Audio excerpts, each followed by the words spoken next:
Second night of angry protests on the streets of Chicago ended in 4 arrests. Hundreds of people took over the streets of downtown Chicago late Wednesday, marching to decry the killing by a police officer last year of 17-year-old Laquan McDonald. The officer no longer on the force, now charged with first-degree murder. But the mood here, the mood between police and these demonstrators, as we're about to show you, it's getting more intense.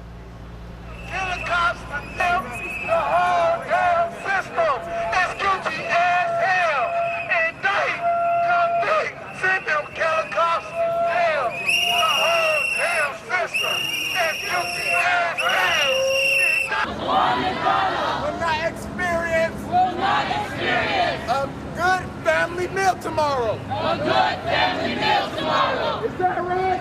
Yeah.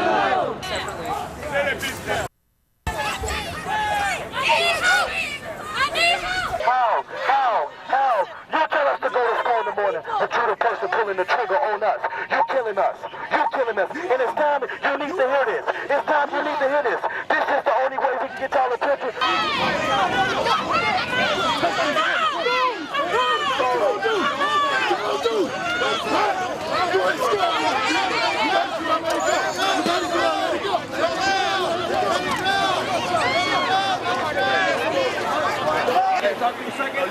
Okay.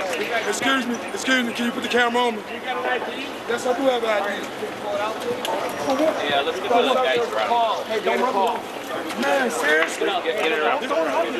That's a police camera. It's okay. I got a degree. Okay, don't put your hand on it, sir. Back up. They're going to grab a lead. This is what the mayor want to do. I'm Dr. Willie J.R. Flynn. I'm Dr. Willie J.R. That's an idea of what parts of Chicago has really felt like this week. There is also now this dash cam video released of the police pursuit. This is one from the patrol car. Officer Jason Van Dyke was riding in the car following McDonald just moments before that deadly encounter last October 2014. Another angle shows McDonald's bullet-riddled body on the ground, surrounded by police officers.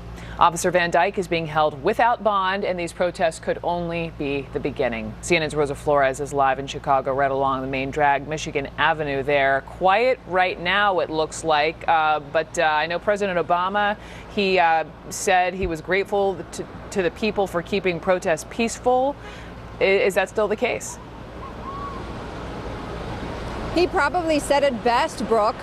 These protests have indeed been very, very peaceful. We've been walking with these protesters for a few days now up and down Michigan Avenue in Chicago's Magnificent Mile. And I can tell you, while sometimes these protesters do confront police and speak to them very closely in their faces, the police officers have exercised a lot of constraint. They just stand there. They make sure that the protest is peaceful, that people are allowed to demonstrate, and then they walk along the protesters to make sure that everything is well and that people are safe. Now, we definitely should add that overnight there were a few instances when one protester grabbed the Christmas lights of a tree that's just up the street and also tried to pull a bike from one of the police officers.